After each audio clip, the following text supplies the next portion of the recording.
There we go. Okay. I'm looking at this one. All right. So we covered parties, right? What are the main goal of parties is to get people elected, right? They have a lot of organization. There used to be political machines, right? But political machines sort of break apart in the 20th century because in the 21st century, you have so much access to information, right? You would never look to the machine for information about a candidate when you could go to that candidate itself. And I forgot the sample ballot, so we're not going to cover that today. We'll probably cover it next week. I want to have a chance to talk to you about what the initiatives are. And I reached out to my department chair, who's actually an expert in these things. And so hopefully I'll have a little more information, right? I can go through them, research them, but I don't have the expertise in American politics that my department chair does, right? So next week we'll cover it so we can discuss like, what do the initiatives actually do, right? You have questions on your ballot that's coming up. What do they do? What do they mean for you, right, as moving forward? And then try to give you as much information as possible without any persuasion. And so that's going to be a trick that I have to sort of navigate, but hopefully we can get there. All right, if you're on the live stream, as people are coming in, we're on chapter 10. So Sagebrush, We the People, chapter 10, Campaigns and Elections. So when we talk about elections, the reason why you get so much coverage in a presidential election is because presidential elections just have more weight. But we know midterm elections actually often matter more for policy. So a midterm election is any election that doesn't coincide with a presidential election. We call them off-year elections, but you should know midterm, right? 2018 was a midterm election. So why was 2018 so important? And from 2016 to 2018, right, the Republican Party had both houses of Congress and they had the presidency. They had all of it, right? It was not a divided government. In 2018, right, the Democrats take the House and then we have divided government. So in that midterm election, we had a shift from a uniform, sort of unified Republican government to a divided government. And the divided government creates certain challenges for both parties, right? Neither of them can really get everything they want. The hope is that they'll moderate to find some sort of solution, but that's not always the case. We also talked about primary elections, right? Remember, primary elections, even though they're regulated, they're not part of the government. They're how parties decide who's going to be their candidate, right? Most places have gone from a caucus to a primary because people get to vote in a primary, and as Americans, we like to vote on everything, right? Even though we don't vote, those who do vote want to vote on everything, right? Only 60% of people voted in the last election. A general election is any regular scheduled election. When we went all the way back to the first two chapters of this text, right, we talked about the United States, that it's a constitutional, right, democracy with a representative government. And one of the things that is sort of unique about the United States is we have regularly scheduled elections, right? In the United Kingdom, they have the parliament, and the parliament can do any time they want, can have a vote of no confidence and have new elections, right? We will always have elections every 2 years. And every 4 years, we will have a presidential election. And we will stick to that, right? They're typically not special elections. We talked about this. We didn't talk about this specifically, right? But the 25th Amendment provides for a way for if the president is incapacitated or removed from office, who is next in the chain of command, right?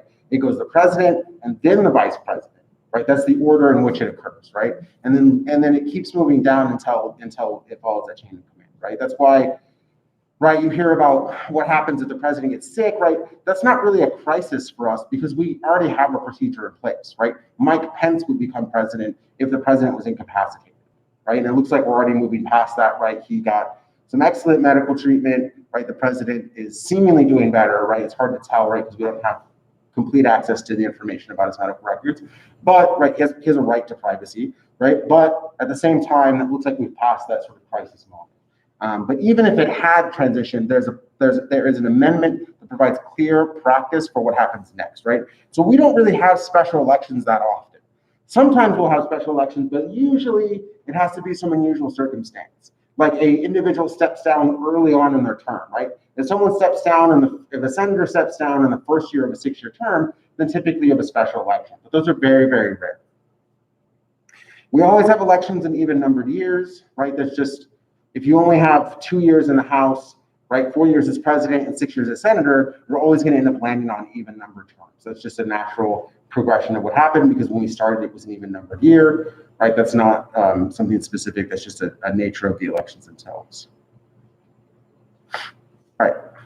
So we're kind of in a primary election. Make sure. Assignment 5 will cover chapters 9 and 10 of the We the People text. It's only 5 questions. And remember, on my assignments, even though they look like quizzes, you have unlimited attempts to do them. So the only question that is not in chapters 9 and 10 that you can't find the answer to in 9 and 10 is, when is the last day to register to vote online, right? You've already today is the last day to register if you want a mail-in ballot in Nevada. The 29th is the last day you can register online to vote, right? Up till the 29th of October, you can register online, and then you will be able to vote November 3rd, but in person, right? So the question, one of the questions on that assignment, make sure you answer is October 29th, right?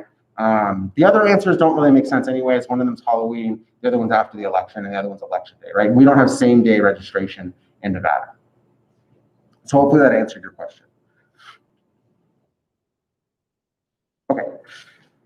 So we're looking at a primary system. One of the things about a primary system is that you have to choose between a closed system and an open system. We've talked about this in the state of Nevada, but it's also true for any other place, right?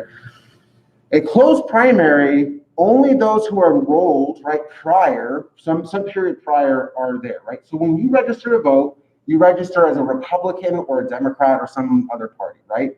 Most people register as a Republican or a Democrat. We do have a lot of independent people who register as independents, right? But the two parties that matter for what we're discussing are Republicans and Democrats, right? And so in a closed primary, you have to be registered to vote in that party 60, 90, 180 days before the election. And then you can vote in that primary. And what this does, a closed primary ensures that only dedicated members of that party show up to that primary, right? You want the people who will actually vote in the election and the people who are actually in that party to vote in that primary. Because otherwise, what could happen is you'd have some sort of other group who would come in and they would vote for someone that sort of messes up the skew.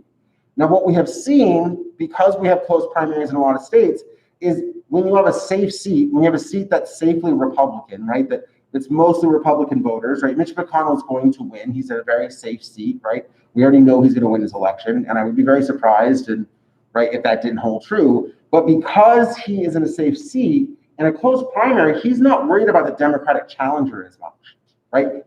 A Republican's going to win that seat. What he is worried about, and what a lot of people have started to worry about in the Republican and the Democratic Party, is someone further to the extremes, right? I'm going to turn the camera for a second so you can all see this, right? So a lot of candidates are moderates, right? And I use this expression a lot, so hopefully it's becoming annoying and repetitive and you remember it, right? So if your candidate's in the middle, because that's where they're going to win the general election, right? Or they're a little bit off, right? Here's Mitch McConnell on the right, here's Nancy Pelosi on the left, right? They're in safe seats, right? They're in fairly safe seats. They're not going to get replaced by a different party. What's going to happen is on this side, you're going to have a more extreme Republican, and on this side, you're going to have a more extreme Democrat. And when you have those things, that's the big risk, right? The big risk is someone more extreme in a closed primary is going to take your spot. Eric Cantor was a Republican majority whip, right? He was minority whip during the time, right? But he was in a very safe seat for a very long time. Eric Cantor had been in a safe seat. He lost his primary, which means the Republican Party didn't even nominate Eric Cantor for that seat. So why is Eric Cantor not in that office anymore? Not because a Democrat beat him, but because a more extreme Republican stepped in their place. And so when you're in a closed primary, you have to consider, how do I make sure that someone more Republican or more Democrat or more deeply conservative or more extremely liberal is going to win, right? AOC beats out her other candidates, right? When she's running for office, she beats other candidates because she's much more liberal than they are. And so that excites her liberal base, right? And so you're always running this pattern, right? I have to make sure my base, my party base is happy, and I have to make sure I'm competitive in the general election. That's always the two sides of the coin, right? Bernie Sanders, much better at exciting his liberal base. Much worse, right, at winning a general election. So people don't follow him into a general election. Now, we found out in 2016, we were wrong, right, that that Sanders would have done better, it was expected to do better than Hillary Clinton in 2016, with the expectation, right, among Californians, because California was the last state to vote, right, and they voted heavily in favor of Hillary Clinton, was that they believed Hillary had a better chance than Bernie Sanders of winning the election. There's also a large pass between Hillary Clinton and the state of California, right? That's actually where a lot of that "I'm with her" language comes from, is from California. But, right, they expected her to win. So closed primaries, you're more worried about your extreme party, right? Those on your extreme party. On an open primary, anyone can wait until the day and then enroll and then vote, right? And so when you have an open primary, one of the concerns why we're sort of against open primaries is I could be a very deeply liberal person and I could show up for a Republican primary and I could vote for the worst possible candidate. Right? Maybe I'm because I'm a Democrat and I think the Republicans are going to win, I'm going to try and get the most moderate Republican and try and balance it out. Or, as we've seen in the past, I'm going to find the person that is the most despicable and I'm going to promote that person. Right? I'm going to try and find someone that is truly awful, and that individual, right, is the person I'm going to promote because I want the Republican Party to lose. This has always been the concern of an open primary. However, we've looked at sort of the data that exists, and no one does that, right? No one from a Democratic Party goes to an open primary of Republicans and tries to influence that. In part because you don't have enough numbers, and if you did have enough numbers, it would be obvious, right? If you had enough people, if you got mobilized enough Democrats to go and spoil a Republican primary, it would be noticeable. But the other thing is it's work, right? And one of the things we're going to find out about voting is the cost of voting is very low, right? So people don't put in a lot to get informed about voting, right? Sometimes we talk about the calculus of voting, right? Your vote has a limited impact, right? There's millions of people who are going to vote. So what's the likelihood your vote changes the election? That means that most people aren't going to put a lot of effort into their vote, right? You should all vote because combined, right, that as a group combined, you can change an outcome of an election. But are you going to go, and how much time and money and effort are you going to put into that vote, right? And at some point, you have what's called diminishing returns. You keep putting in more effort and you keep getting less, right? That's why you don't have to research every single policy of every candidate. At some point, it's not worth it. So an open primary, we don't see people do this because it's not worth it to most people. Okay. Let's talk about, we've talked about this before, so let's talk about what it means. How do you win an election? We are a plurality system, typically a plurality system. So a majority system means you have to have 50% plus one, right? In a majority system, you need to have, right, a majority of all votes. And majority means 50% plus one, right? If there are 100 people, you need 51. If there are 1,000 people, you need 501, right? 50% plus one is a majority, right? That's a majority system.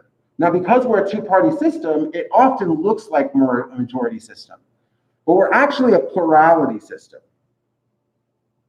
And a plurality system just means I need more votes than anyone else. Now, we're excluding presidents right now because we're going to talk about the Electoral College.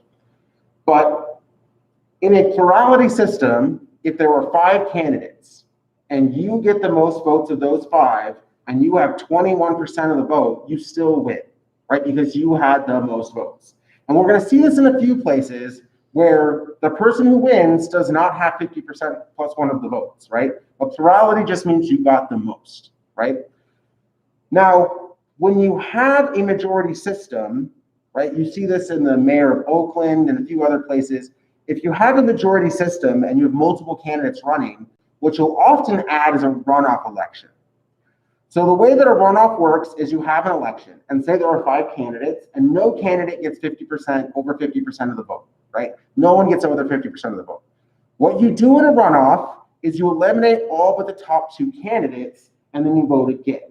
And what will happen is you might see a dramatic shift in who gets the most votes, right? If the Democratic Party is split into 3 candidates, right, and then you break it down and you only have the Republican and the Democrat, then all of a sudden that Democrat might go from 20% to 60% because they, right, were all those people who are voting somewhere else. And remember, we talked about strategic voting, right? When you know there's a second round, you might vote for your first choice in the first round. This is the person I really want, right? I really want this person in the first round. And then that person doesn't make it into the top two, and then you reassess and you're able to vote for your second best candidate or the next best option that you have available to you. So sometimes you can vote purely on preferences when there's a second round involved, and then you have to vote strategically in the second round. But typically everyone, because there is no second round, everyone votes strategically. So that's all a runoff is. It's just a second round of elections in which you take the multiple candidates, you reduce them to two, and then you have another election, and whoever gets the most votes among that top two will have a majority and therefore win. The reason we don't have runoff elections in the US very often is because you'd have to vote twice, right? That you'd have to go through a process where you would vote and vote again. And we know in the midterm election, only 60% of people voted, right? So if only 60% of people voted in the midterm, and then 2 weeks later you have a runoff, what percentage of those people will come back and vote again, right? So you probably have a large drop, right? We see 60% for a midterm, right, which is actually quite high. Usually we have about 53 to 55% voting, right? 53 to 55% of eligible voters vote, right? But in the runoff, it goes way down to like 30%, right? Very few people actually vote in that runoff because they feel like they just voted, why vote again, right? And it's hard to mobilize people to vote. Okay. The other part, which is not something that we see in the United States very often, is called proportional representation. So let me switch over, and I'm going to use hand gestures. I apologize because I know sometimes it's frustrating, but let me switch over. So, right, you have a district, and I'm making a box, right? Here is a district. This district, say Las Vegas area, right? For us, it's a single member district. You vote for one person. If in this district, they had 5 people that could win elections, right? A multi-member district. Well, what happened in a multi-member district is up to 5 people could win. So if 60% of the votes go to the Republicans and 40% of the vote goes to the Democrats, then the Republicans get 3 seats and the Democrats get 2. That's proportional representation, right? The percentage of the votes roughly equals the number of representatives. This is very common in other places. It is not common in the United States. We very, very rarely, there's very few places that have proportional representation. There's one state that does proportional representation. They do split in the Electoral College. But for most of us, it's what's called winner takes all, right? The winner, whoever wins, takes all of the seats. And so we have single member districts, one person in a district, right? That's it. So because we only have one person in the district, right, that explains why we're a 2-party system, right? Because there can only be one winner, so you consolidate to 2 parties to give you the best chance of winning. But also, right, we can't have proportional representation because there's only one winner, right? You can't split one seat. So while I want you to know what proportional representation is for maybe if you're political science or you move forward, right, it is not something that you will see in the United States. Very, very rarely. Right? If there is some example, I don't know of a specific example of a district that has multi-members. Maybe like Board of Regents, right? If you're voting on regents in the university, but that's very, very rare. Okay. So you're in your party, you're at an election, and now you get a ballot, right? For most people, when they get a ballot, right, and I apologize for not having the sample ballot here, I don't want to bring it up because it's going to be a headache. And the script is actually very small for the ballot, right? What most people will do when they get a ballot is there's going to be, right, for those of you who have gotten your sample ballot already, right, there's the president, and then I don't think we vote for a senator this time, but there is a representative, right? So we have representatives that are up for election. We have, right, judges that you're going to be voting for. There's I think 6 initiatives that you're going to be voting for. And so what most people do is they vote Democrat or Republican all the way down, right? If you vote for Biden, you vote for all of the Democrats on the way down ticket. If you vote for Trump, you vote for all the Republicans down ticket. And what will normally happen is when you get to the questions that are at the end of the ballot, right, the sort of statewide questions, where you're always going to side with your party. And that's called straight ticket voting, right? You're voting all the way down. Now, over 90% of people are straight ticket voters. And there's nothing wrong with that. I'm not trying to, but most people are saying, I'm going to vote for all the Republicans or I'm going to vote for all the Democrats, right? And that's right, we talked about that's a cognitive shortcut. You know that party aligns with your values more closely, So you don't have to think about all the process, right? You use that cognitive shortcut to get through a ballot. And I think California and Nevada, they have long multi-page ballots, right? Really long ballots. So when you're voting, right, one of the things we found out is if people don't split ticket vote or don't straight ticket vote, what they might do is just stop, right? And there's a bunch of rules that are coming out right now about not finishing a ballot. Like, how do we count unfinished ballots? At least 10% of voters in this election will vote for the president, turn it in, and vote for nothing else. They'll fill in the bubble for president and be like, that's it, I'm done. I'm not dealing with all this other stuff, right? And you can abstain, right? But now we're talking about rules about whether or not you ballot counts because you didn't finish it, right? Which is very frustrating, right? Because we know a lot of people won't finish a ballot, right? We want your vote to count. Even if you only care about the presidency, we want your vote to count. So straight ticket voting is a way for people to just be like, okay, I know the answers to all of these. Some people, usually people that are very highly educated on certain practices, or in cases where they really hate certain individuals, will split ticket vote, right? Governor Sisolak is not up for election, but we know based on his popularity polling that if he were, a lot of Democrats would not vote for him, right? Right now, a lot of Democrats are very unhappy with him. And of course they are, right? We're in the middle of a pandemic and he's the only one in charge. And right, sometimes the person in charge gets punished for the hardships of what's happening, right? We'll talk about this later when we talk about the economy, right? If the economy's down, usually incumbents get punished. When we have all these rules that are being created by the governor, right, you punish the governor for all of these rules. That could be a split ticket. So that's all a split ticket means. It means you vote for Republicans on some issues and Democrats on some issues. And very few people are split ticket voters unless there's a circumstance, right? Right now, a lot of governors are going to get punished, right? You see a lot of governors are going to get punished because they mandated masks or they shut down businesses, right? They will be punished. This is a rare circumstance where split ticket voting is more common. Usually split ticket voting is just academics, right? People who have a lot of research on this, and they're like, well, I'm a Democrat and I really align with the Democrats, but I know that that individual, right, has something that I don't like, right? That they're trying to get tax exemptions for certain businesses, and I don't think that's fair, or whatever it is, right? So that's very rare. The other part, we've already talked about this, we're going to talk about it again, is direct democracy, an initiative, a referendum, and a recall, right? You're going to get Nevada questions about this for the rest of the semester, right? Direct democracy, it exists in the United States, but it's not as common. It does exist here in Nevada, right? So we've talked about an initiative before, right? That's a proposed law or policy change that is placed by the ballot by the citizens, right? So we have 6 initiatives, I think, coming up in this election. We do not, I think, have a referendum. I didn't see any referendums in the sample ballot, right? There are no referendums that I have seen. Now, both of these, the thing about both of these is they've both gone to the state, right? And you've seen these people out, right? This was last year when you saw them out, right? And they were trying to get you to sign the petition. And 10% of people in every district sign that petition, right? That's why it's there. So 10% of people either like that policy change, right? They like that initiative, or they will sign something that is handed to them, right? Sometimes it's hard to tell because we know when we go back and check, right, that people will sign a petition and then vote it down later, right? Because some people just like signing paper when they're handed it and then they review it and then they say no. But also, right, it's not very clear on a lot of the petition signs what you're getting, right? So maybe they were misinformed and then they get informed, or they use a party cognitive shortcut later on. So we're going to see some initiatives. Recalls are very rare.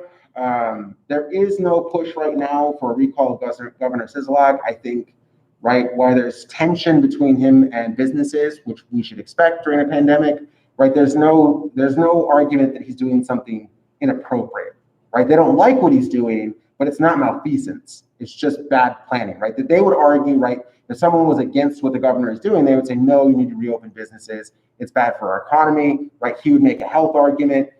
These are different policy options, but they're not malfeasance options. It's not like he broke some rule or broke some law, right? And we know our legislative branch isn't in session, right? Our legislative branch is doing nothing right now.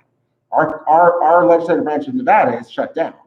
So we will, very rarely do we see a recall, and we definitely won't see one in the next couple of years as everyone tries to come back together after this. In the state of Nevada, we might see recalls in other places. So we're going to see some initiatives, right? Remember, those are changes to the rule, right? A referendum is saying that the legislative branch does not have really a say over it, and we're going to stop. We're going to either remove something the legislative branch did, or we're going to force them to put it up to a vote, right? Or we're going to force them to look at that, right? So we're not going to see very many referendums. Usually that's when they're worried about the legislative branch sort of changing something that was passed by an initiative. But what Nevadans have started to do, which we'll see in marijuana legalization, is instead just made that initiative amendment. And I want you to look at your sample ballots if you get them.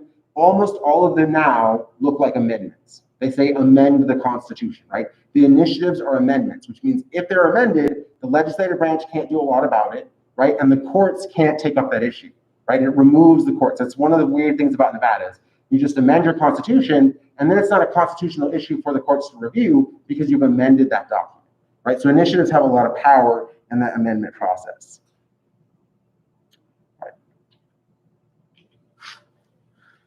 So we talked about districts already, and we talked about this process, and you're very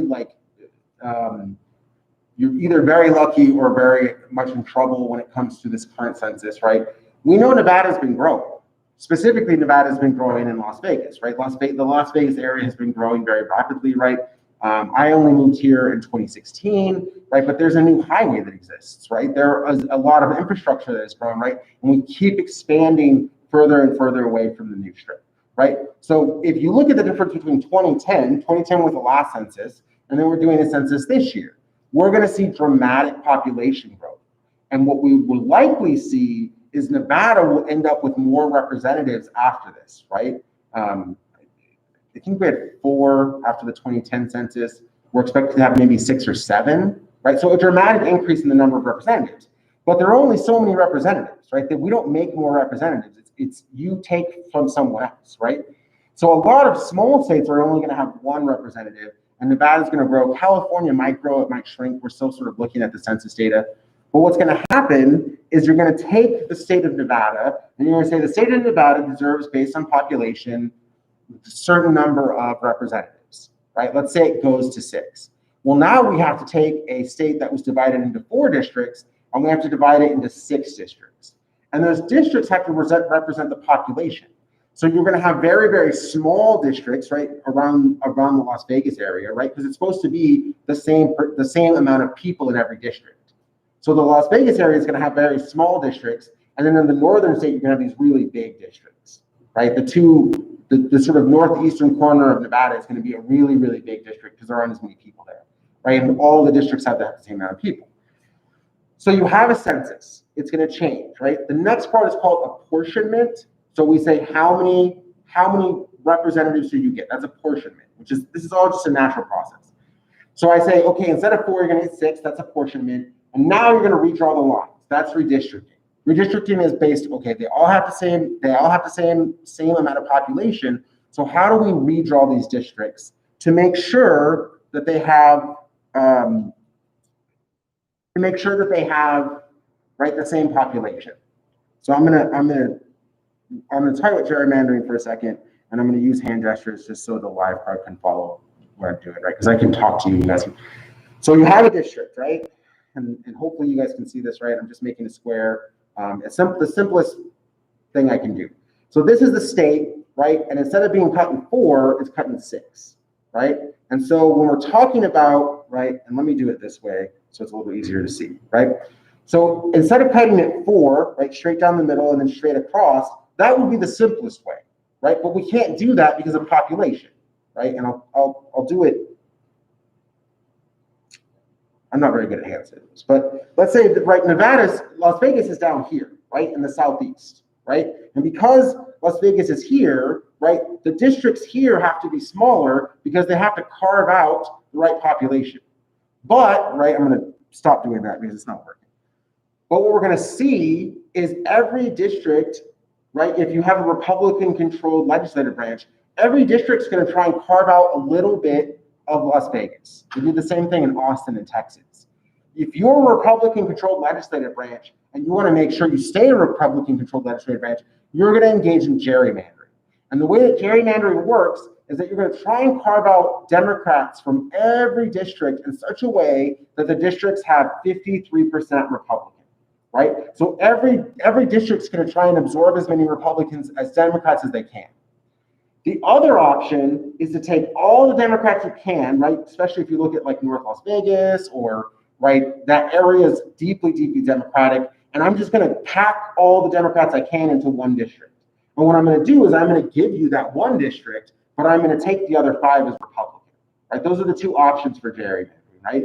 And those are redrawing of districts to try and guarantee as many wins as possible, right? So gerrymandering can still occur. After the 2010 census, we will have elections in 2022. After this election and this census, whoever is in power will be in charge of determining the new districts. So we will see a dramatic change in the 2022 elections because there will be different districts. But those districts will be drawn in the way that the people who win the 2020 election will try and make it as successful as possible, right? Because the states determine their maps, right? Their districting maps, and whoever's in power has the most power in drawing those maps. So gerrymandering is a very powerful tool. There's actually like a game, there's like an online game where you can play and you have to draw districts to make yourself the most electoral wins. My professor assigned it. It's not that informative, right? Games, right? If you're that into political science, then maybe it would be fun, but for the most part, it is a very boring game. Excuse me. The last part on this is a majority-minority district. And the way a majority-minority district works, oh goodness, okay, is that you take some sort of ethnic or religious or racial minority and you try and pack them all into one area, right? Excuse me. Okay. So we saw this in Chicago. Illinois is actually a mostly white state, but Chicago is majority Black, right? It's a concentration. There was a sort of a movement from the South into other areas in the 19th century, and so you had this movement of populations, and Chicago ends up being a sort of cultural and sort of economic hub for a minority group, right? And so what happens is in Chicago, right, the district is drawn, so the majority of minorities, specifically Black people, are in that district. So all of the other districts are primarily white because the concentration is grouped into one single district, right? This is in part gerrymandering, but also in part what can be very beneficial because then that group can represent themselves, right? We talked about identity representation in the past, right? You want someone, if you're in a predominantly Black neighborhood or district, or if you're in a predominantly Hispanic district, then you want someone who looks like you, who shares a culture like you, who shares a perception like you to be your representative. So sometimes this can be very beneficial, but the intent of it when gerrymandering was occurring by the parties who were redrawing these maps was to isolate that group. Yeah, you have a representative, but you're one of 6 from our state, right? It also explains why we have a Congressional Black Caucus, right? The Congressional Black Caucus exists because they're sort of one from one state, one from another state, and the original intent was to isolate them in their state, but then when they got to Congress, they organized to sort of have power behind them, right? And anytime you have a caucus, right, the Congressional Black Caucus, the House Freedom Caucus, right, these are groups that come together ideologically or as part of their identity to come together, right? So that folds together very well, right? But the reason why we have them is because gerrymandering led to majority-minority districts. And all that means is that the minority group was the majority of that district. Very intentionally, right? They were isolated intentionally by the people drawing the map. It has led to some of them better representation, but also they had to form their own caucus to get their views put through.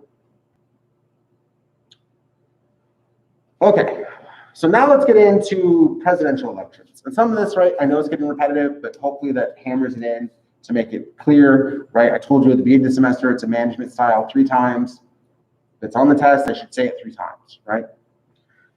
So we'll talk about grassroots politics. And grassroots politics became very prominent in the last few years, specifically with the Sanders campaign, right? Sanders did not have mainstream support, right?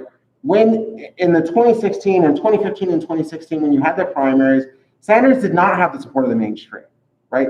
The mainstream support was going to Hillary Clinton, right? She had lost to Obama in 2008 in a very contested primary. She was very qualified, right? She had experience, right? She had been Secretary of State. She had been, right, a senator in New York. She had many, many years of experience. She barely lost, right? The primaries were much closer early on between Obama and Hillary Clinton in 2008 than we sort of remember, right? That they were very close, and it wasn't until later that Obama sort of took up this upswing and this mobilization. He sort of came up with this message of hope and change. So Hillary Clinton's a presumptive nominee, right? Sanders starts getting all this grassroots support. Why does he get this grassroots support? Because he's talking to people who aren't in the mainstream of politics, right? Why is free college for all so powerful? Because the people who normally aren't in the mainstream are younger people looking for access to education, looking for opportunities, and he comes through and he's tapping into that base, right? We saw young voters, right, vote in much higher numbers for Sanders than they did in the general election when it came time to vote between Hillary Clinton and Donald Trump, right? So Sanders is really pushing this mainstream, is really pushing this grassroots politics. And this is local level and face-to-face, right? And it generates interest among people who would not always be involved in the process. The problem with that is you still have the mainstream, right? You still have these mainstream individuals, right? These long-term politicians, these long-term groups and interest groups, and they have interests that they want to uphold. And the other part is about grassroots politics is very limiting, is there's no money, right? If you remember, right, it's always been donate $5, $10, $20, whatever you can give to try and help this campaign. And so the Sanders campaign had to do a lot of face-to-face, had to do a lot of, right, community engagement because they didn't have the money, right, that the Clinton campaign had, right? And so when you're operating with less funds, you have to use a grassroots campaign in order to move that through. But when it comes to issues, right, when it comes to like universal income and free college for all and healthcare for all, 10 years ago, those were grassroots movements. And so sometimes when we talk about grassroots politics, it's not always about winning an election. Sometimes it's about bringing attention to an issue, right? Yang was very unlikely to win, right? Even though Yang was sort of popular, right, for a moment, right? Yang was very unlikely to win the primary. But one of the issues he started talking about was universal basic income, right? Everyone gets $1,000. And that is going to start to generate over the next few years more and more interest. Right? There are a couple of ideas, depending on how this election turns out, they're going to become mainstream in the next 10 years, right? Healthcare for all, right? Universal basic income and lowered cost of education, right? Education costs have skyrocketed, right? It used to be 2% and 4% for loans. Now for you, it's 6% and 8%. That interest rate jump in 10 years is ridiculous, right? So those three issues are becoming mainstream because of Yang and Sanders and grassroots politics, right? They brought attention to those issues, even if they didn't win the office themselves. Right? And you will see, more than likely, you will see, right, some of those issues become mainstream in the next 10 years, right? There's a lot of jobs that just won't exist as we move forward, which is for another lecture, right? The truck drivers are millions of people, and at some point, companies are going to want to go to automated trucking, and that means millions of people in a year or two will be out of a job with no other skill set, right? Obviously, that's going to create a demand for better unemployment, better retraining. So when you have a president, they can bring up those issues. So then we get past the primaries and we say, okay, this is our person, right? Biden in 2020, right? Clinton in 2016, and then Obama before that, right? And then on the other side, right, Trump in 2016 and 2020, right? So when these people come in, they are the president's primary, they're the president for that party, right? And as they're running that presidential election, they have a lot of say in the party platform, right? But if we look at it, right, Sanders was very effective at influencing the party platform, right? They want to reduce the cost of college. They want to have loan forgiveness on the Democratic Party, right? Trump was very effective in other ways of changing his party platform. So while these grassroots change the platform primarily reflects the president, right? The president has a lot. And this is a document, it is written at the National Convention, and the part that we don't see a lot of televised is if I have, right, there's however many delegates there are, right, you need 270 delegates to be the nominee, right, and then to win the general election. But if I have 300 delegates, there are still 240 delegates, right, that are, it's actually 538, so 238, right? So those other come from other people, right? Those represent the Yang campaign and the Sanders campaign, right, and the Kamala Harris campaign, and they all discuss the platform. And they pick the points that matter to them. So you get these breakout groups on all the policy issues, and they debate what the platform should be. And so when Biden says, right, as you've heard him say, right, it's my platform, these are my policies, right? I'm not embracing the new Green Deal, I'm creating my own policy. That's because the president, the nominee for president in the Democratic Party has the most delegates, and they dictate what the party platform is going to look like. So the document isn't just something that we wrote down that is representative of what they mean to say or the rhetoric. It is a debate and process that creates the policies of that party for that time. And obviously, right, in 2020, right, Trump's delegates, they're all his delegates, so the party platform is representative more of the president, especially when they're the incumbent. But we already have the same policies. There was a huge shift, right? Trump is running on let's stay the course, right? I think I'm doing a good job. If you agree, vote for me, right? And Biden is saying we need to change course. And that's every election, right? The incumbent says stay the course, the challenger says we need to change course. Those are the arguments. So then we get to the party platform, then we go through the debates, right? And then we hit on the electoral college. And this is one of the few things in the United States where you actually don't get a direct vote in who gets to be president. What happens is all of you vote, right, in your state for who should get those delegates, right? Nevada is a battleground state, so your vote could change the outcome of who is president. But the way that it works is, say you vote for whoever you want, and that individual wins the state. Their delegates, right, are supposed to vote for that individual. But there is no legal requirement that they do, right? This happened in 2016. A lot of people thought the delegates should not support Trump being president, even though he had won the Electoral College, right? The Electoral College is set up in such a way that if you have someone who's very populist and they think could be sort of a risk to the democracy, they can choose someone else, right? The Electoral College is a safeguard on you, right? The Electoral College is saying, we don't trust your vote as much, so we want a check in place to make sure that we can change the popular vote into what we want, right? Or the Electoral College vote into what the delegates think is best for the country. Now, they have never actually gone against what the state vote and the Electoral College vote is, right? They typically just resolve. One of the things that could happen, right, because we're very close to 270, right? If neither person gets 270, right, Utah is probably going to pick their own candidate in because that's what they like to do, right? If both of them get 260, what will happen is if no candidate's 270, then all of those delegates are freed up, and then they could pick whoever they want, right? They could pick AOC, they could pick Kamala Harris, they could pick anyone, right? They could pick Rand Paul or Ron Paul or anyone on any spectrum, right? They could pick any person to be president once they're freed up if no one has 270 votes. So the Electoral College works in a very strange way. What we will probably see is whoever wins the Electoral College will be president, in a contested vote, which this is definitely going to be a contested election, right? That we will see some rhetoric back and forth, but after a point it will be very clear who won, and then you'll typically see a concession speech, right?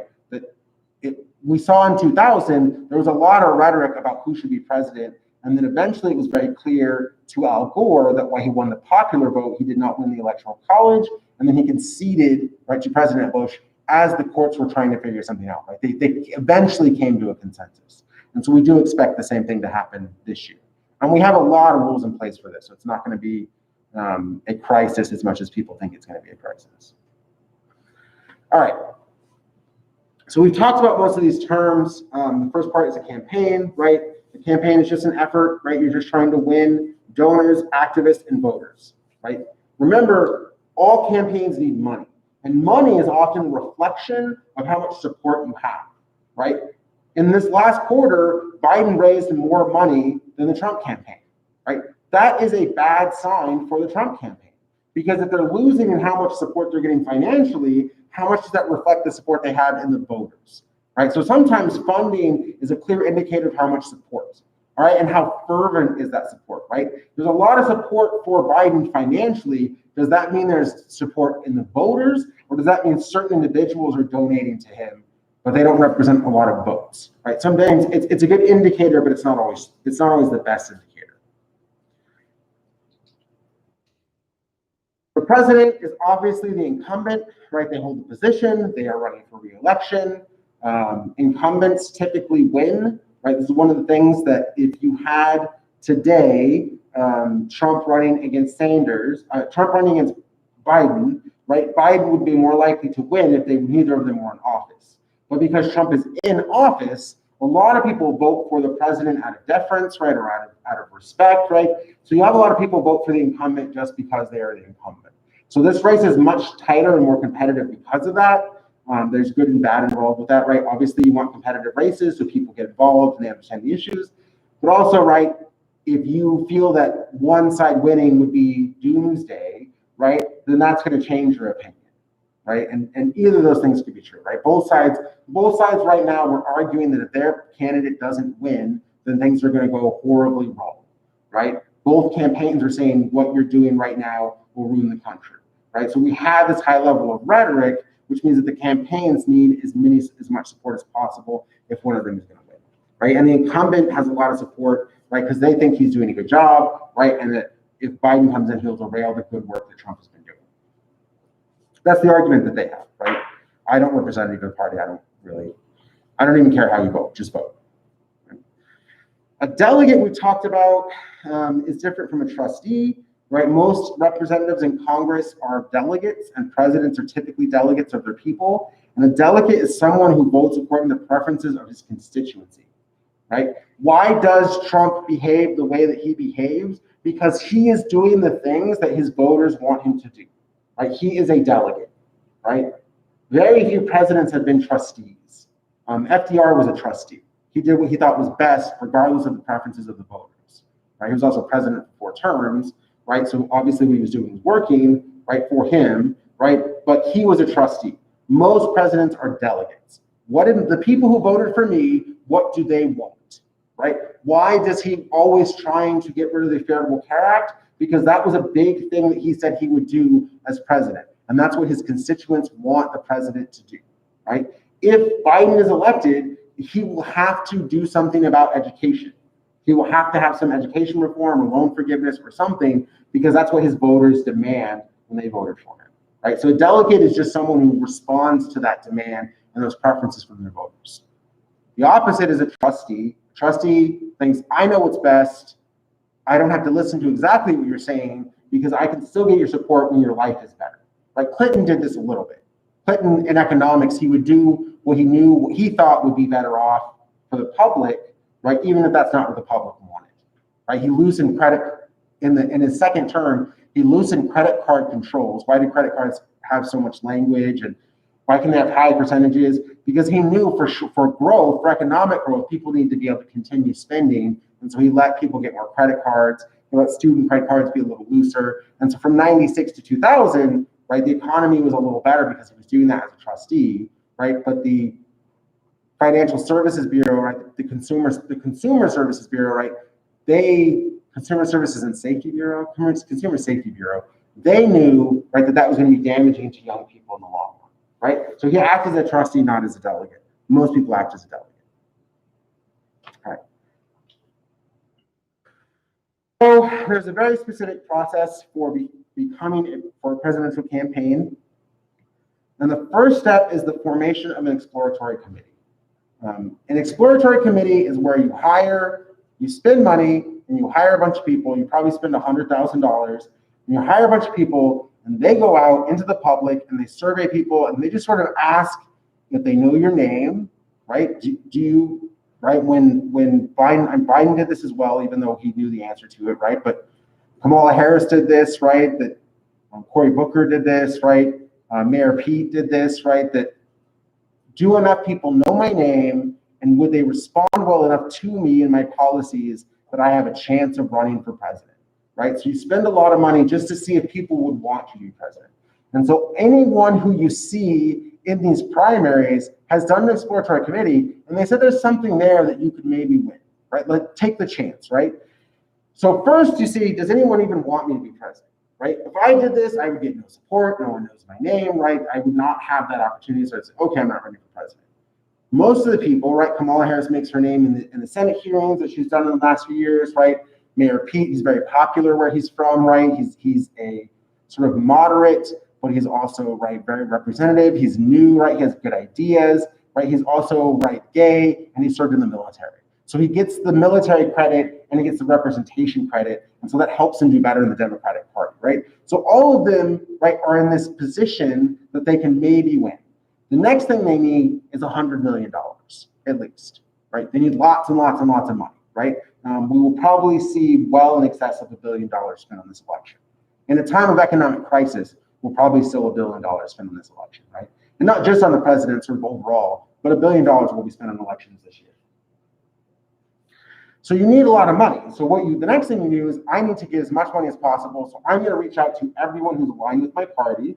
I'm going to reach out to my party, right? Biden reaches out to the Democratic Party, Trump reaches out to the Republican Party, and they start building as much fundraising as possible. This is the second step, right? How much money can I possibly get? And it's never enough money. You always need more because remember, it's an arms race. If I raise 100 million, then my opponent's going to raise 100 million. So then I have to raise 150 million, and then that person raises 200 million, and then it just keeps going up and up. And then we saturate all the ad space, right?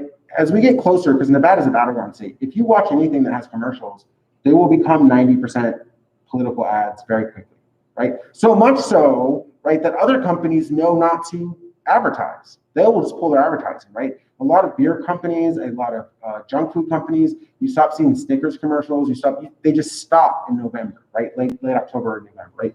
Even though sort of Halloween, you'll get some Halloween stuff, but a lot of that breaks down in just political ads. And because you're in Nevada, they're going to be everywhere. They're going to be on your Facebook, they're going to be on your traditional media, they're going to be everywhere. So that money has to be spent. Then you go through primaries and caucuses.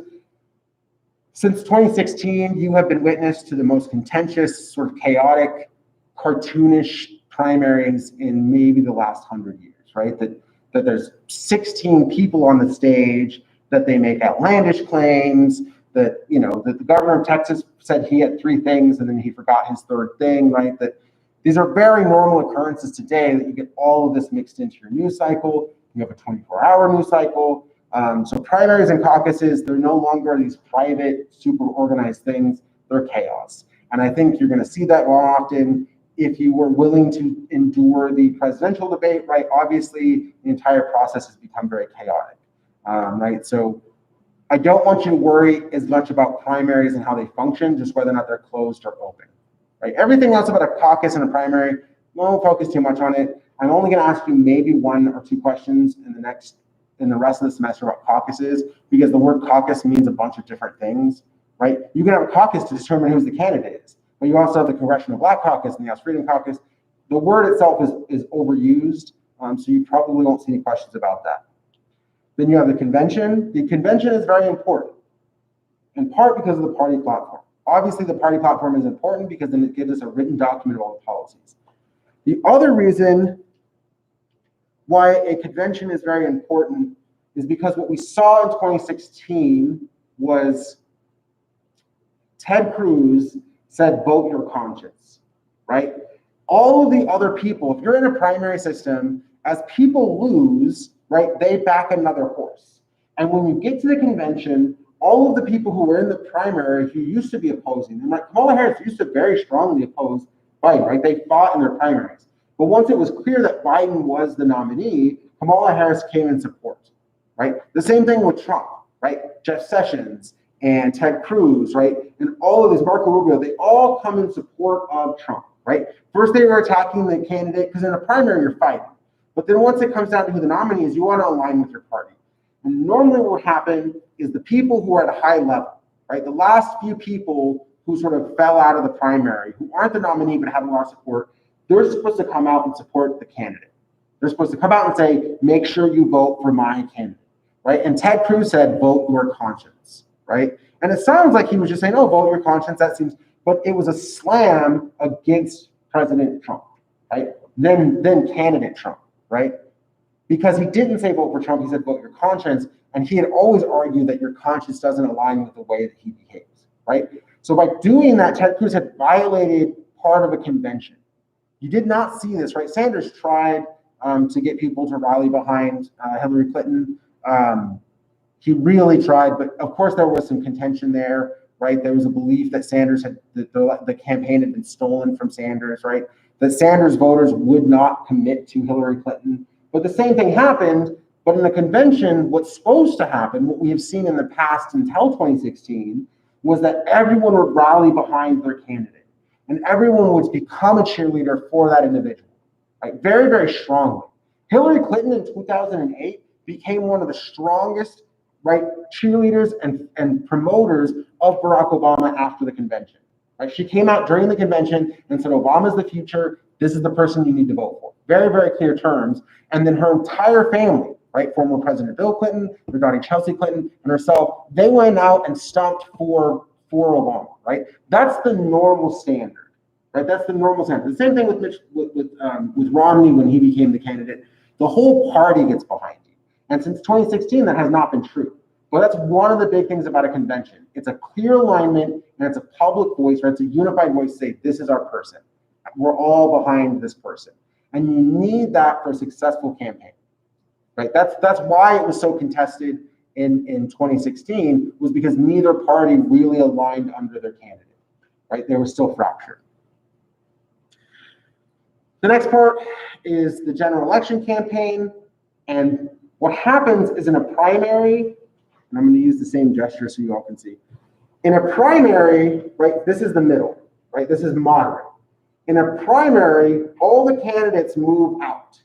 They become more conservative or more liberal, right? No matter who's running, right, you're trying to win your party, right? In a primary, you're just trying to win the Republican Party on my right or the Democratic Party on my left. That's your goal.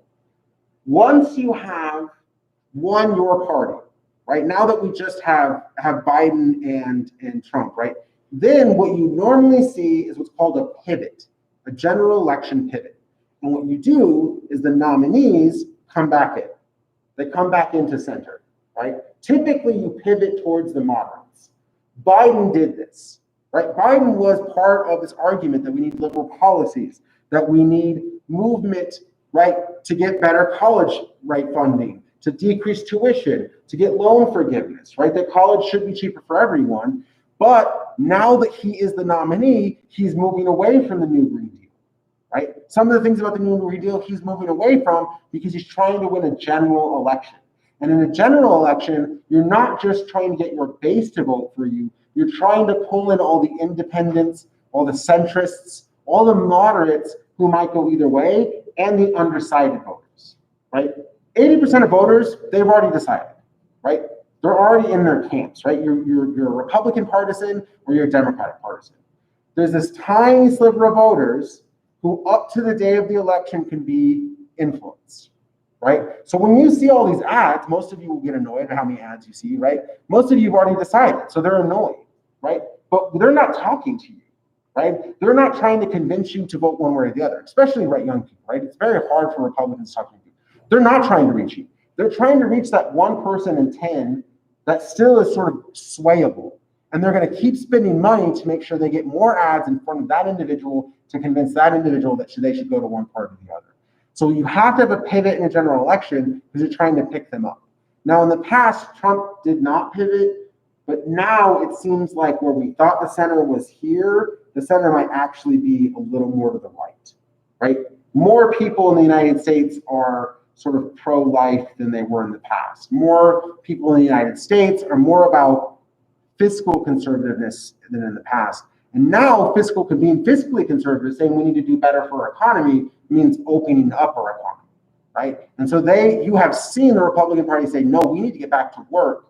We need to get back on top of things because people are starving, people can't pay their bills, right? And then the Democratic Party is saying, we need to make sure that we pass this pandemic and get better, right? And because of that split, where the center was, right, where the center was is no longer the center anymore, right? We've shifted just a little bit. And we'll see how much that's true after the election, right? Elections are incredibly informative.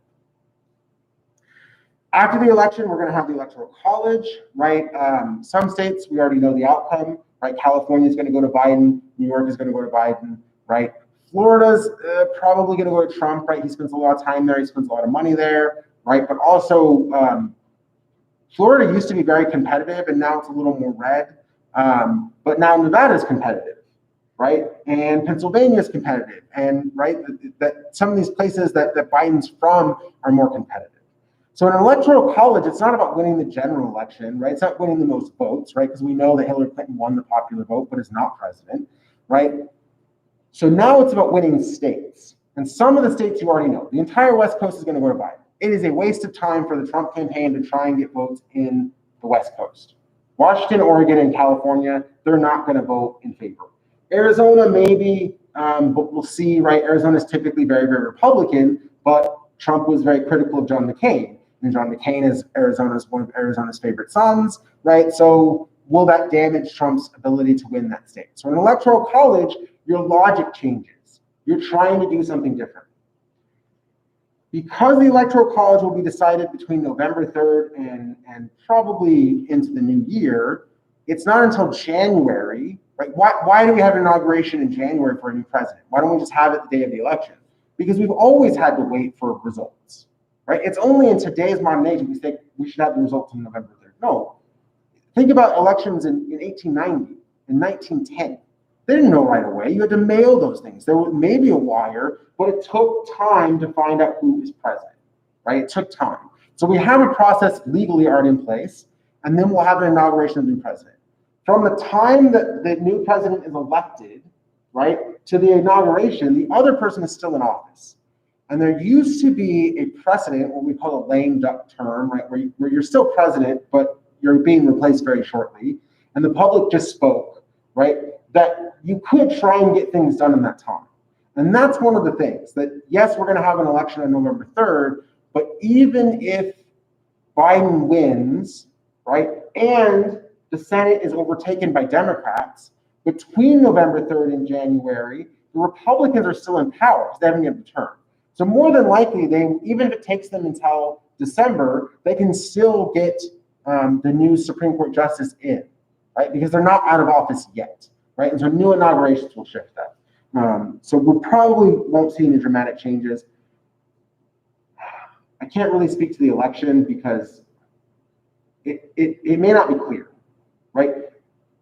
If Trump wins, it will be by a small margin, right? That we're expecting a lot of flooding, right? If Biden wins Nevada and Pennsylvania, he could have like 340 electoral college votes. If you have 340 electoral college votes and you only need 270, it's going to be very hard for the Trump campaign to try and contest, right? But if it gets closer and closer, the more likely you're going to have a contest. And because, right, we expect Trump to refuse any results that don't include him winning, right, that as it gets competitive, that means more court issues, right, more battles in the court. And the court is slow. The court has no interest in being quick, right? They're not going to speed things up for any person, right? The courts are always slow intentionally, right? They're going to go with the bureaucratic speed that they want to go on. So this could take a long time, but that doesn't mean we're sort of at a constitutional crisis. That just means things take time to occur, right? And only that we live in the 21st century that it matters that it would take 3 weeks, right? If in 1925, in 1924, or 1928, I said it's going to take 3 weeks to certify a presidency, everyone would think that was acceptable. All right. So let's talk about campaign funds. And we talked about this a little bit before. A PAC is just a political action committee. And there are two types. There's a 527 and a 501c4. Now, the thing about, make sure I don't screw this up. Okay. So a political action committee is not really a big deal, right? This is just an interest group that's organized. Now, the thing is that both of these are nonprofits. So they have to argue that what they're doing is primarily a public good, right, and not a political good, right? This is part of a political action committee that's a little complicated. A 527 committee is a nonprofit, and they disperse funds to influence the election. But they have to do it in such a way that, A, they don't coordinate with a candidate, right? You can't talk directly to a candidate if you're a 527 or if you're a 501c4. You have to show that what you're doing is providing more information than political activity, right? This is why they're nonprofits, right? That part of what they're arguing is, yes, this is a political activity, But what I'm doing is providing information, and that's a public good, right? I'm providing a more informed electorate, and therefore I should not be taxed on the money that I bring in, right? So both of these do not pay taxes because of that.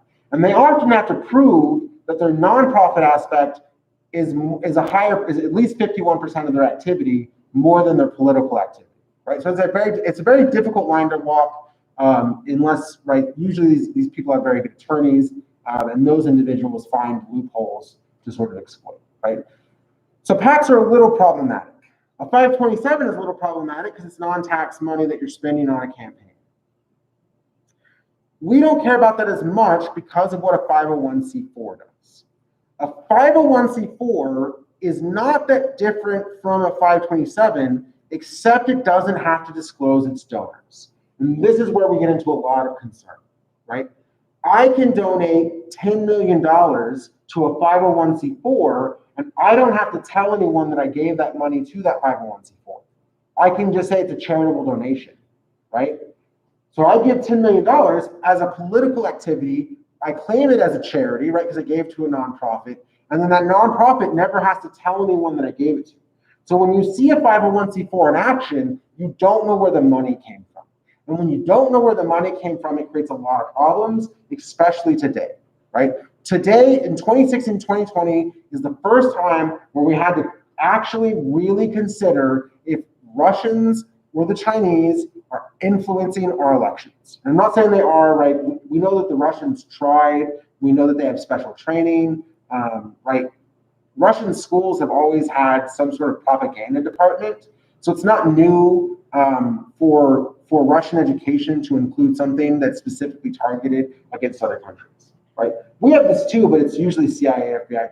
There's actually, right, you can actually get trained specifically in Western propaganda, right? How to influence elections in Western states, how to spread misinformation, right? This is a course you could take, right? If you wanted, you could fly to Russia, right? Get yourself enrolled in a school, and they would teach you how to do this, right? It's not a huge thing, right? We know this happens, right?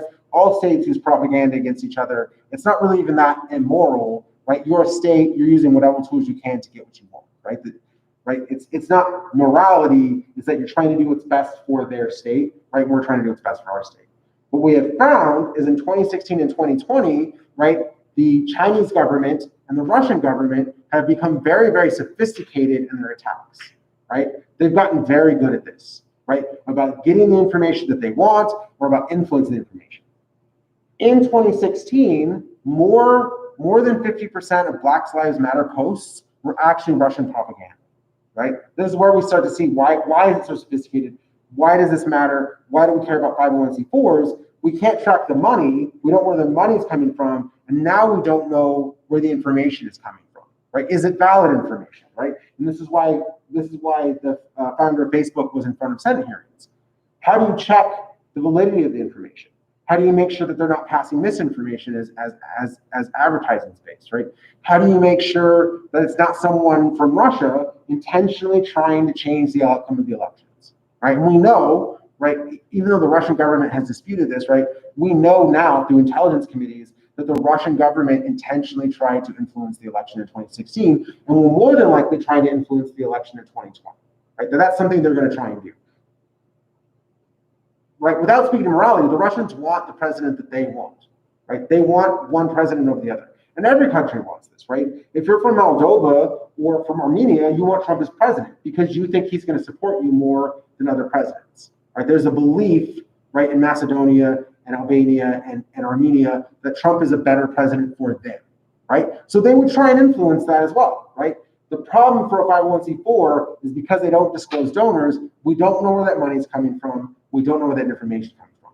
And since the creation of a 501c4, it has always been a concern of those working in elections. How do we know where this money comes from and why does this work, right? And then, of course, you get the case Citizens United, where it becomes very clear that, right, money is free speech, and therefore corporations can give as much money as they want, right? So now you have unlimited money and you don't know where it's coming from. So that's the concern, right? That's the concern about a 501c4.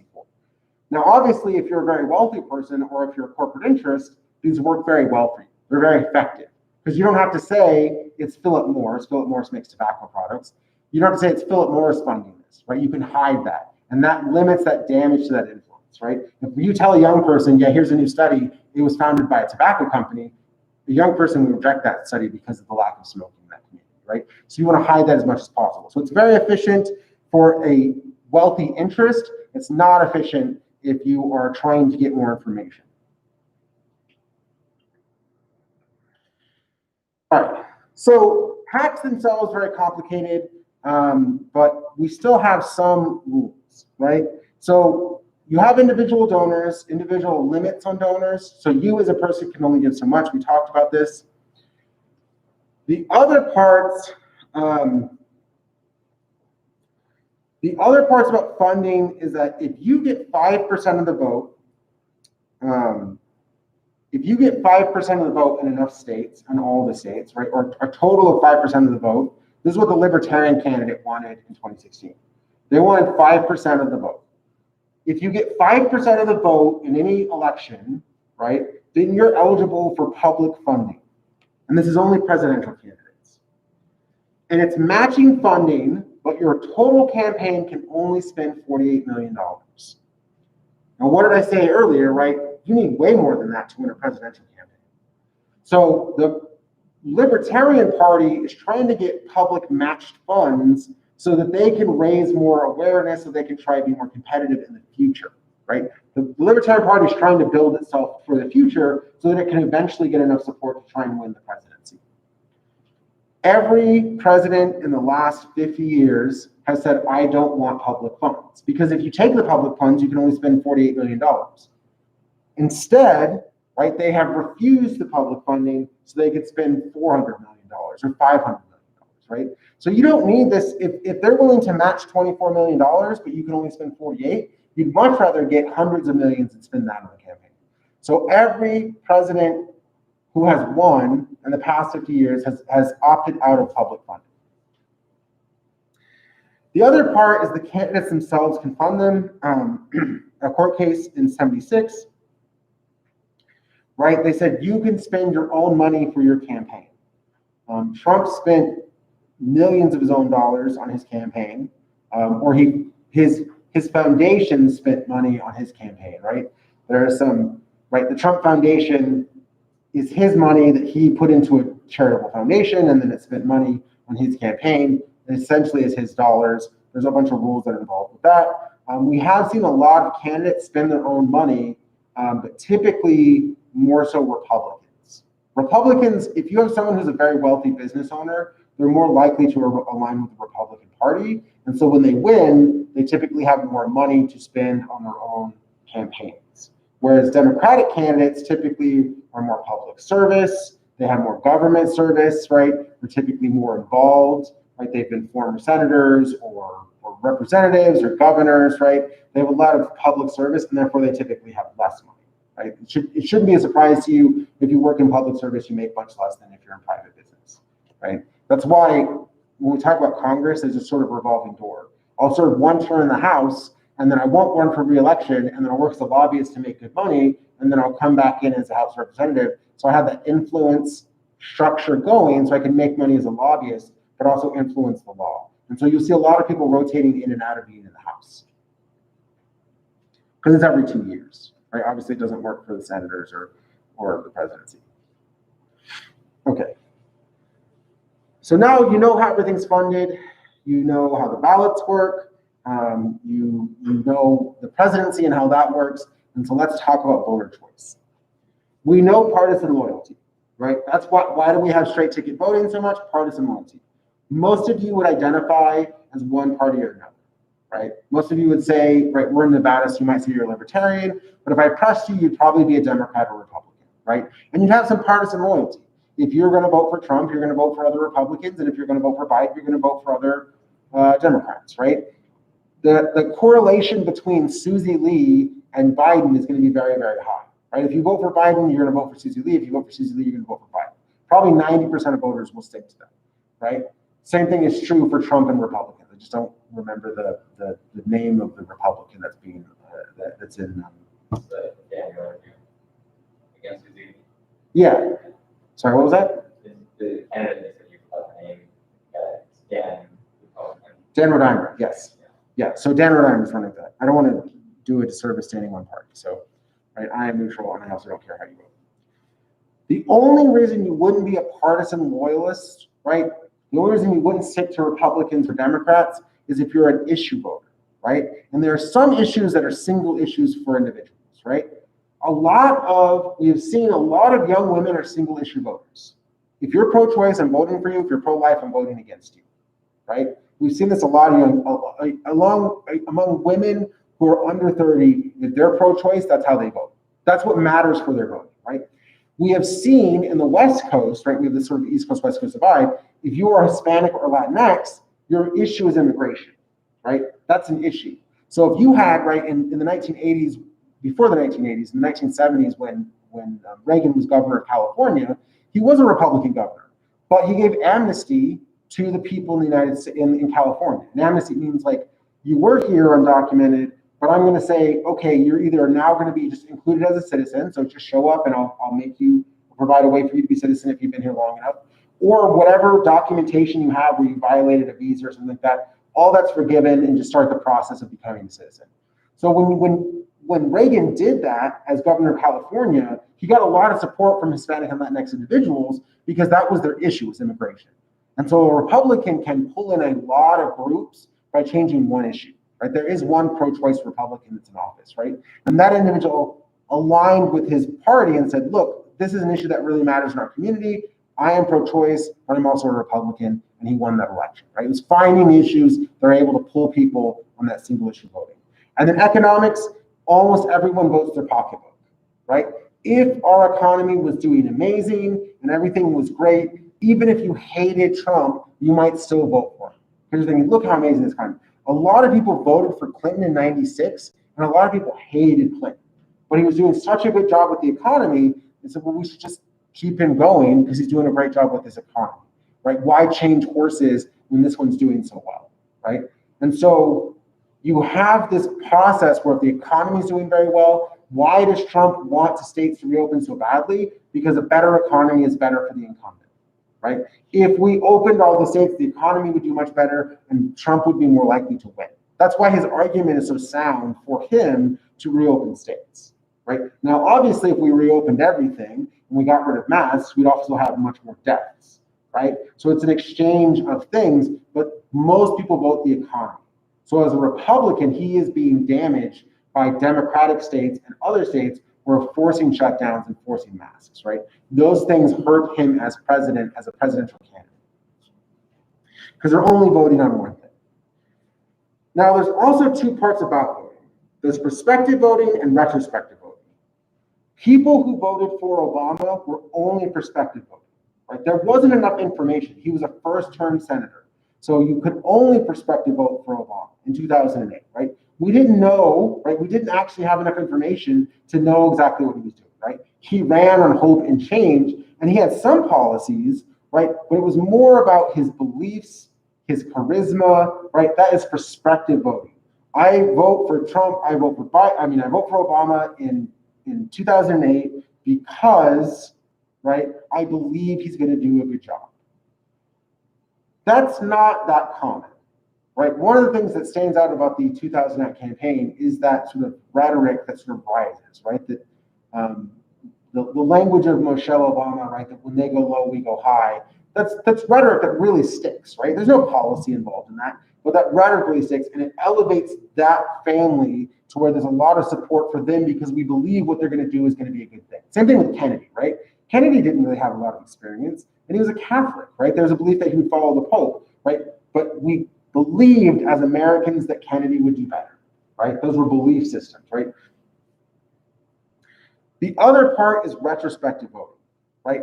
People who voted for Trump in 2016 who don't vote for him in 2020, they are punishing him for what the job he did, right? They're saying, you did a bad job, I'm not going to vote for you. People who vote for Trump in 2020, right, are saying, I like what you have done so far, I want you to continue to do. That's retrospective voting, right? Let me look at what you've done and let me judge you based on that, and that's how I will vote. Most people retrospective vote. Did this person do a good job, right? Why do incumbents win so often? Because it's easier to retrospective vote, right? It's easier to say, here's the things that you did and didn't do. How do I feel about them? Than to look at someone else and say, well, I think this is what you're going to do, so let me test you out, right? We have an expression that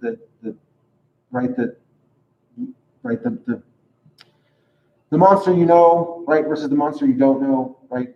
Very sort of localized expression, right? But if I know these bad things, maybe I'll just stick with the bad things that I have, than try and do something else and not know what the bad things are going to be, right? And so you see that a lot in retrospective voting. That's why incumbents win more. That's why we expect it to be a closer election, because even people who want change are so nervous about that new change, right? They're so nervous about changing in the middle of a pandemic, right? But change in power in the middle of a pandemic scares some people, and therefore they're going to vote based on what they already know. I know how Trump is going to behave in the future, right? They predict that, right? That's retrospective voting. Right, we already talked about the economy, right? The economy sort of dictates, right? The fact that the economy is going down is going to be very problematic, right? The fact that you saw the president get sick and then you had a huge sell-off in the stock market, that's bad for the president, right? Not him getting sick, right? By the time the election comes, I mean, unless he's still sick as the election looms, right? Most people have already started early voting. Most people have already started mail-in voting. So the fact that he was sick isn't really as big of an impact, but the economy is, right? As we get closer, that's going to take time for it to build back up, because there was a big sell-off that day, right? That we found out. So the economy really, really matters, right? That's going to be an issue. And then the last part is candidate characteristics. Right now, we have two candidates, neither of which are incredibly charismatic, right? Relative to previous candidates, right? If you look at, in their own way, Obama and then Bush and then Clinton, they were all deeply charismatic in their own way, right? Obama was charismatic in his speech patterns, but he was very slow. But they had what's called a charm offensive. Bush was very charismatic in his sort of ease, right? He always seemed at ease in a lot of situations, right? And then Clinton before him, right? All seemed very charismatic comparatively, right? The two candidates are differently sort of positioned, but they don't have the same characteristics, right? If you want someone who's high on rhetoric, who really speaks very strongly, right, that speaks to you, right? If you want someone who has that, maybe they're not authoritarian, but that authoritarian language, right, that's going to speak to you, that's Trump, right? If you have someone who's for the underdog, right, that sort of Scranton mentality that we talk about when we talk about Biden, right, that he's going to be a scrapper, that characteristic fits with you as a voter, then you'll vote for that individual. However, they're not really characteristics that we would traditionally see as charismatic, right? They're not really holding together. But some people will vote just based on those characteristics, right? The fact that Biden and Trump are a little awkward is going to turn off some voters, right? Some people are like, why can't we have someone who can interact with people in a normal way, right? They both have eye interactions, right? Relative to other candidates, right? But also both 75, right? Or in their 70s, right? And that's going to change a lot of people's opinion on who they're voting for, right? If you are looking at both of these candidates during a pandemic, you're also considering more than other places the vice president. And Mike Pence and Kamala Harris are worlds apart, right? Dramatically worlds apart, right? Mike Pence won't have a meeting with a female without his wife there. Kamala Harris is a female, right? Very, very different characteristics. And so you were considering that, and we expect some people to vote on the vice presidency, and that's quite rare. It's quite rare for people to consider the vice presidency as much when they vote. Usually you just have someone there who sort of balances the ticket, but not as much so as in this election, right? That now it really matters the characteristics of these individuals. Hold on, okay, good, very good, good for timing, okay. So let's talk about the 2016 election. We've been talking about it before, and let's talk about how we sort of see parallels to the upcoming election, right? Even though it's Dr. Phil that says it, and I hate Dr. Philisms, right? The best predictor of future behavior is relevant past behavior, right? How do we know what will happen in the future? Look at things that have happened in the past, right? And that's very, very efficient, right? So we look at the primaries, right? You had Clinton versus Sanders, right? If you look at the primaries here, right? Clinton is out because she lost, and usually once you've lost, you don't try to run again. But also Clinton probably decided that she wasn't going to continue to run, right? So you have, again, Biden versus Sanders. You have all these other people involved as well, right? They're sort of getting involved in this process. But what it comes down to, as we get closer to the primaries in 2020 and 2016, you have Sanders versus a more mainstream candidate. And can Sanders pull enough of the mainstream so that he becomes the nominee? And it turns out in 2016, as in 2020, right, that he was not, right? Eventually, right, the mainstream candidate wins out. And we know this is probably has a lot to do with funding because Clinton and Biden, the war chest that Clinton had created, right, she had hundreds of millions of dollars to go towards the campaign. She took all of that support and she put it under Biden.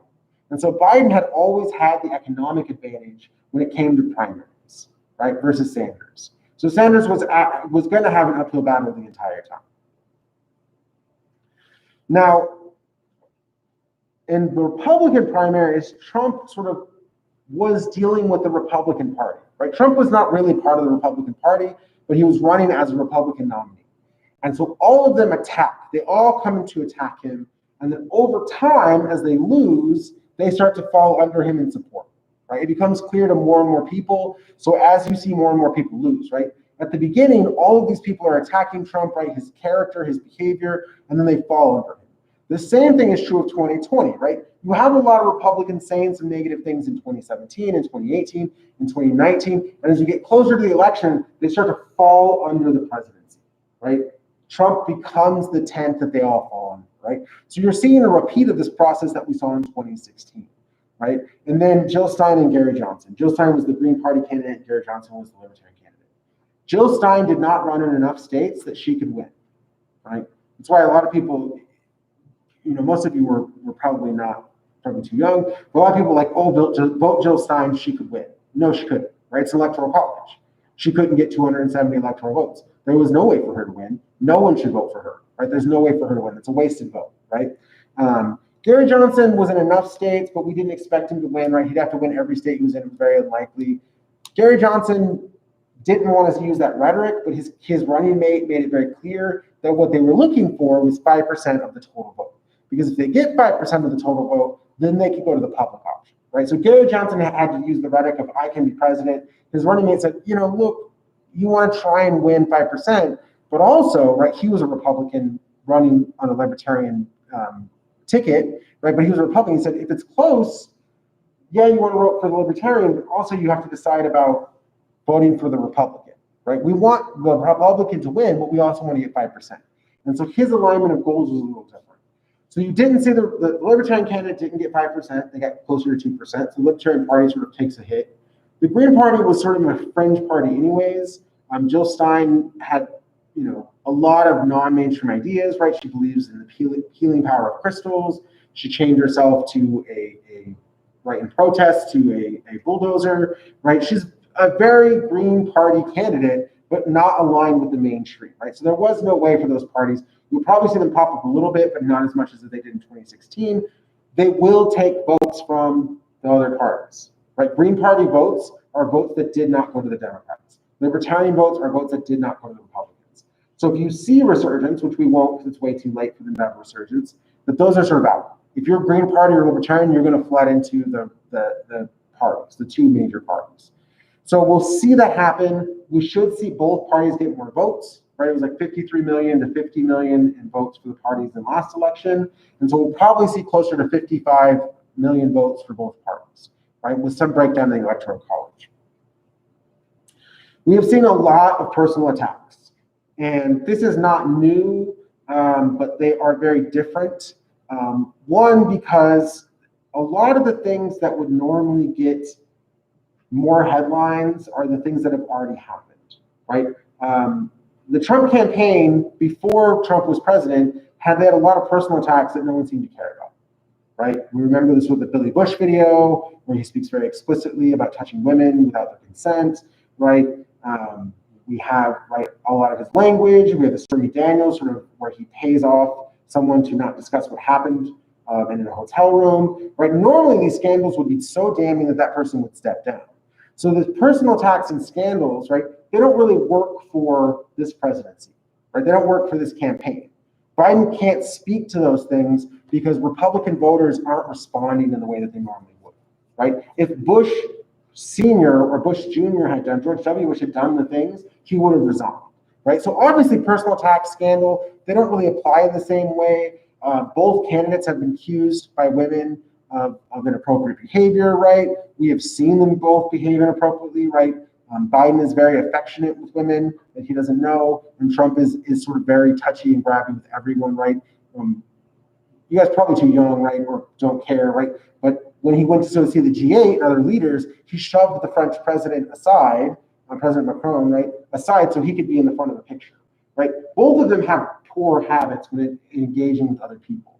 So a lot of this stuff doesn't work, right? You can't attack the other party or the other candidate on scandal or personal attacks because that's not an effective strategy. Neither one of them has it to where they can use that against them, right? And that's something that's new, right? Typically, one is a little better about their personal behavior than the other, and therefore personal attacks work. But in this case, neither are. And both of their children, right?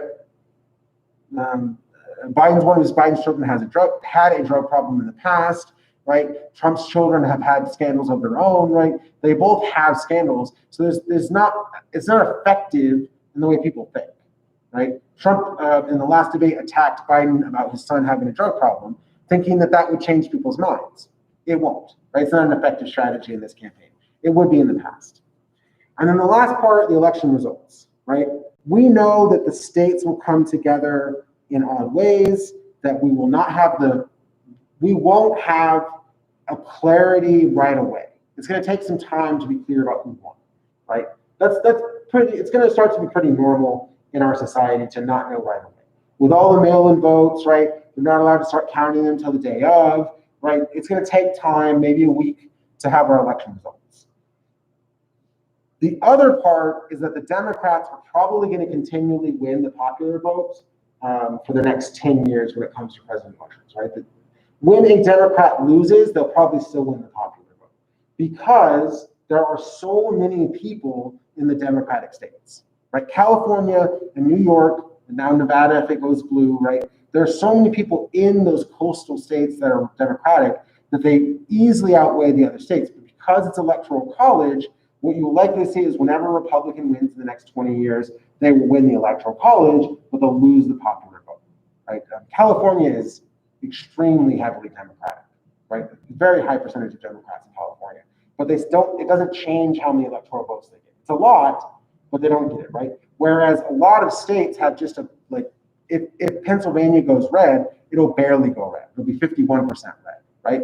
But all of those electoral votes go to, right, the Republican candidate. So the electoral college and the popular vote will always be a little skewed. Some people have argued that we need a popular vote for president. We're not going to see that in the next, couple of elections. So for right now, that's what we're dealing with. Okay. Are there any questions about anything so far? Otherwise, I actually went in the right time today. I'm glad for that. We're going to pick up on Tuesday. I really want to talk about the simple ballot, but if I don't get clarity on it, I want to walk this very difficult fine line of being informative but not partisan.